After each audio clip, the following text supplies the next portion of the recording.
नमस्कार, माझी सखी सोबती या चॅनलमध्ये आपल्या सर्वांचं मनापासून खूप खूप खूप स्वागत आहे। आजच्या व्हिडिओमध्ये आपण मधुराची रेसिपी म्हणजेच मधुरा मॅमची बायोग्राफी जाणून घेणार आहोत। तर एवढ्या 10-12 वर्षांनंतरच्या प्रवासामध्ये त्यांना कशा पद्धतीने अडचणी आल्या किंवा त्यांचा खरा जीवन प्रवास कशा पद्धतीने आहे, तर सगळ्यात अगोदर मॅम ह्या सर्व घरातील गृहिणीचा एक आदर्श आहेत। म्हणजे घरातून आपण अगदी सर्व जबाबदाऱ्या सांभाळून कशा पद्धतीने आपल्या स्वतःच्या पायावरती उभा राहू शकतो किंवा स्वतःचं अस्तित्व कशा पद्धतीने निर्माण करू शकतो, हे एक मूर्तिमंत सध्या उदाहरण आहे। ते म्हणजे मधुराज रेसिपीचे। तर आज त्यांच्याविषयी अगदी थोडक्यात आपण जाणून घेणार आहोत। चला तर मग व्हिडिओला सुरुवात करूयात। तत्पूर्वी जर तुम्ही या चॅनलवरती नवीन असाल तर या चॅनलला सबस्क्राइब नक्कीच करा। चला तर मग व्हिडिओला सुरुवात करूयात। YouTube वरती प्रचंड लोकप्रिय अशी मधुराज रेसिपी या चॅनलचे सर्व म्हणजेच मधुरा बाचाल। मधुरा या मूळच्या पुण्याच्या आहेत। तिथं त्यांचं मंगेश बाचाल यांच्याबरोबर लग्न झालं। मंगेश पेशाने इंजिनियर होते। लग्नानंतर मधुरा अमेरिकेत स्थायिक झाल्या। मधुराने अमेरिकेत बँकेमध्ये नोकरी लागली होती। दोघांचंही आयुष्य अगदी सुरळीत आणि सुखरूप चालू होतं। पण 2009ला मधुरा मॅमला मुलगी झाली आणि त्या मुलीच्या जन्मानंतर मधुरा मॅम प्रसूती रजेवरती गेल्या। खऱ्या अर्थाने तेव्हा त्यांचा नवीन जीवन प्रवास सुरुवात झाली असं म्हटलं तरी सुद्धा वावगं ठरणार नाही। कारण सर्वसामान्य गृहिणीप्रमाणे त्यांनी घराकडे आणि छोट्या मुलांकडे लक्ष द्यायला सुरुवात केली। अमेरिकेसारख्या देशात छोट्या मुलीला पाळणागृहात ठेवणं हे त्यांना मान्य नव्हतं। मुलीची संपूर्ण देखभाल करण्यासाठी त्यांनी बँकेतील जॉब सोडला। जॉब सोडल्यामुळे छोट्या मुलीचा सांभाळ करताना त्यांना दिवसभर भरपूर वेळ मिळायचा। या वेळात ती यूट्यूबवर अनेक रेसिपी बनवण्याचे व्हिडिओ बघितलेले अनेक पदार्थ त्यांनी घरी बनवून बघितले। यूट्यूबवर पदार्थाचे व्हिडिओ बघताना त्यांना पुरणपोळी, मिसळ असे अस्सल मराठमोळे पदार्थ हे सापडायचेच नाही। इथेच मधुराच्या डोक्यात मराठी पदार्थासाठी किंवा रेसिपीसाठी कल्पना सुचली असं म्हटलं तरी सुद्धा वावगं ठरणार नाही। कारण यूट्यूब या एवढ्या मोठ्या प्लॅटफॉर्मवरती मराठी पदार्थ कुठेच नव्हते। 2009 साली मधुराने स्वतःच असं मधुराज रेसिपी हे यूट्यूब चॅनल सुरू केलं। घरातच असताना डिजिटल कॅमेरा त्यांनी वापरला। घरातले लॅब आणि बऱ्यापैकी नैसर्गिक प्रकाशाचा वापर करून त्यांनी व्हिडिओ शूट करायला सुरुवात केली।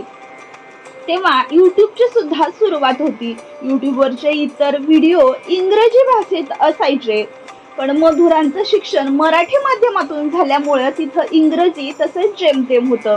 तरीही त्यांनी यूट्यूबच्या प्रवाहासोबत चालायचं ठरवलं आणि त्यामध्ये आपला जो प्रवास आहे तो अत्यंत जिद्दीने सुरू ठेवला। घरातच असणारा किचन हा त्यांचा स्टुडिओ झाला आणि माईक नसल्याने आवाज मोठा करून तोडक्या मोडक्या इंग्रजीत त्या व्हिडिओ शूट करायच्या।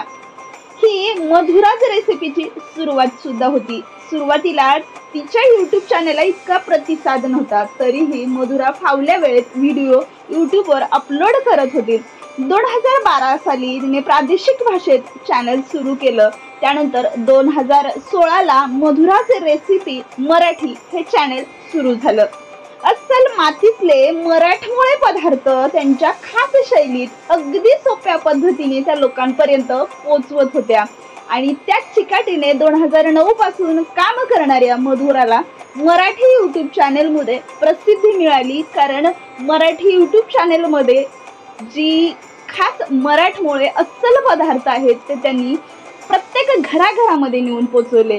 2018च्या मध्यावर मधुराच्या मराठी चॅनलचे 10 लाख सबस्क्रायबर पूर्ण झाले होते। आज या चॅनलचे 7.5 लाख सबस्क्रायबरचा टप्पा पूर्ण झालेला आहे।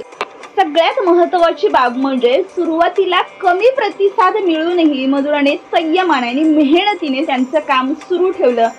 कुठल्याही व्यवसायामध्ये सुरुवातीला संयमाने आणि अत्यंत मेहनतीने काम सुरू ठेवणे, त्या कामातील जी चिकाटी आहे ती सतत कायम ठेवणे हा सगळ्यात मोठा गुण असतो. संयम आणि मेहनत हे गुण मधुराला तिच्या आधीच्या खडतर प्रवासामधून सापडले होते. मधुरा बोर्डाच्या परीक्षेची तयारी करत असताना त्यांचं राहतं घर गेलं होतं. तिचा मोठा भाऊ त्यावेळेस इंजिनिअरिंग करत होता. अक्षरशः रस्त्यावर आलेलं मधुराचं कुटुंब नंतर जेमतेम 50 स्क्वेअर फूट जागा इतकी असलेल्या एक छोट्याशा खोलीत राहायला गेलं. त्यामुळेच मधुराने घराची ढासळलेली आर्थिक परिस्थिती सावरण्यासाठी 12वीची परीक्षा झाल्यानंतर एके ठिकाणी नोकरी करायला सुरुवात केली. पुढच्या कॉलेज जीवनात तिचा दिवस पहाटे 6 वाजता सुरू व्हायचा. 6 ते 9 या वेळेत कॉलेजात जाऊन पुढे एका दुकानात त्या नोकरी करून संध्याकाळी मेहंदी आणि रांगोळीचे क्लास घ्यायच्या. याच काळात मधुराने संयम आणि मेहनत हे 2 गुण अंगीकारले आणि हेच गुण त्यांना स्वतःचं यूट्यूब चॅनल चालवायला उपयोगी पडले. कारण कुठलाही माणूस अगोदर ज्या परिस्थितीमधून गेलेला असतो किंवा ज्या गरीब परिस्थितीची जाणीव असते त्यांना पुढे जाऊन जर खूप चांगले दिवस बघायचे असतील तर मेहनत आणि चिकाटी ही खूप महत्त्वाची आहे. आणि त्या गरिबी परिस्थितीची जाणीव त्या माणसाच्या मनामध्ये सतत असते. त्यामुळे एक जिद्द असते की आपल्याला पुढे जाऊन काहीतरी मिळवायचं आहे. मधुराज रेसिपीमुळे मधुराला घराघरात लोकप्रियता कशी मिळाली किंवा केव्हा मिळाली? यूट्यूब चॅनलमध्ये यशस्वी झाल्यानंतर 5 ऑक्टोबर 2018 साली मधुराने पुण्यातील टिळक स्मारक मंदिरात मधुराज रेसिपी हे खास रेसिपीचं पुस्तक लोकांपर्यंत आणलं. म्हणजेच ते घराघरामध्ये पोचलं. मराठी पदार्थ एकत्रित करून संग्रहितरित्या लोकांपर्यंत पोहोचवण्याचा जो उद्देश होता तोच त्यांनी स्वतःचं पुस्तक लिहिलं. मधुराज रेसिपी फॉलो करणारे असंख्य चाहते या प्रकाशन सोहळ्याला येऊन सभागृह अगदी हाऊसफुल झालं होतं. अमेझॉनवर तर चक्क 2 दिवसात या पुस्तकाच्या 4000 प्रतीची पहिली आवृत्ती संपलेली होती. याच नंतर एक पाऊल पुढे जाऊन स्वतःचे मसाले त्यांनी स्वतः ऑर्गनाइज करून अमेझॉनवरती विक्रीसाठी उपलब्ध केले. त्यात कांदा लसूण मसाला, गोडा मसाला, बेडगी मसाला हे मधुराज स्पेशल मसाल्याचे प्रकार अमेझॉनवरती उपलब्ध आहेत. या मसाल्यांना सुद्धा प्रचंड मागणी आहे. मधुराच्या या संपूर्ण प्रवासात त्यांचे पती मंगेश यांची सुद्धा खूप मोलाची साथ आहे. बहुतेक व्हिडिओमध्ये मंगेश शूट करतात. व्हिडिओचे एडिटिंग आणि इतर गोष्टीसाठी मधुरांची 7 जणांची टीम काम करते असं त्यांचं म्हणणं आहे. खूपदा महिला किटी पार्टीचं आयोजन करतात. तसं मधुराने अंगत पंगत ही कल्पना राबवली होती. यामध्ये घरी अनेक वेगवेगळ्या विभागातील मित्रांना बोलवून त्यांना अस्सल महाराष्ट्रीयन पदार्थ खायला द्यायचे. त्यामुळे या कल्पनेचा मूळ उद्देश म्हणजेच आपले जे पारंपरिक मराठी पदार्थ आहेत, महाराष्ट्रीयन पदार्थ आहेत ते प्रत्येक कानाकोपऱ्यात पोहोचवणे. मधुरा आज एका यशस्वी यूट्यूबरमध्ये आहे. त्यांचे 10 लाख सबस्क्रायबरचा टप्पा ओलांडणारं पहिलं मराठी यूट्यूब चॅनल म्हणजेच मधुराज रेसिपी मराठी. आज या चॅनलचे 30 लाखांपेक्षा अधिक सबस्क्रायबर आहेत.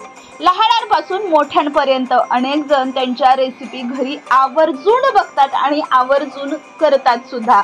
देशातच नाही तर परदेशात नागरिक सुद्धा पुरणपोळीसारखे महाराष्ट्रीयन पदार्थ घरी बनवून त्याबद्दल मधुराचे आभार मानतात. मधुरा काही अंशी व्यावसायिक झाली असली तरी कुटुंबाला ती तितकाच वेळ देते. त्यांची मुलं 8 वाजता शाळेत जातात. त्यानंतर त्या व्हिडिओ शूट करणं, व्हिडिओ अपलोड करणं याची संपूर्ण कामं करतात. मुलं 4 वाजता शाळेतून घरी परत आल्यावर ती सर्व काम बंद करून फक्त मुलांना वेळ देते. करिअर आणि कुटुंब यांचा अतिशय समतोल कसा साधावा याचं एक उत्तम उदाहरण म्हणून आज मधुराकडे पाहता येईल. सगळ्यात महत्त्वाचं म्हणजे एक साधी गृहिणी आपला संपूर्ण संसार, घर, मुलं बाळ सांभाळून एक अत्यंत यशस्वी यूट्यूबरच नव्हे तर यशस्वी बिझनेसमॅन कशा पद्धतीने होता येईल याचं एक मूर्तिमंत उदाहरण म्हणजेच मधुरा. स्वतःला जर खरोखरच काहीतरी मिळवायचं आहे तर त्यांची जी जिद्द चिकाटी लागते तर त्यांनी आजपर्यंत ती तशीच टिकवून ठेवलेली आहे। कामामधील त्यांचं जे सातत्य आहे किंवा त्यांचा खरोखरच प्रेरणादायी जो प्रवास आहे तो अगदी पुढच्या पिढीला, येणाऱ्या छोट्या छोट्या क्रिएटर्सला अगदी मोलाचं मार्गदर्शन आहे। तर त्यांच्याकडे बघून खरंच आपण काहीतरी करू शकतो। एक गृहिणी असून सुद्धा आपण घरात बसून सुद्धा काहीतरी काम करू शकतो आणि आपण आपल्या पायावरती उभा राहू शकतो, हे त्यांच्याकडे बघूनच सर्वांना समजतं। तर ही संपूर्ण मराठमोळ्या मधुराज रेसिपीची कहाणी जर तुम्हाला आवडली असेल तर या व्हिडिओला लाईक, शेअर आणि सबस्क्राईब नक्कीच करा। धन्यवाद।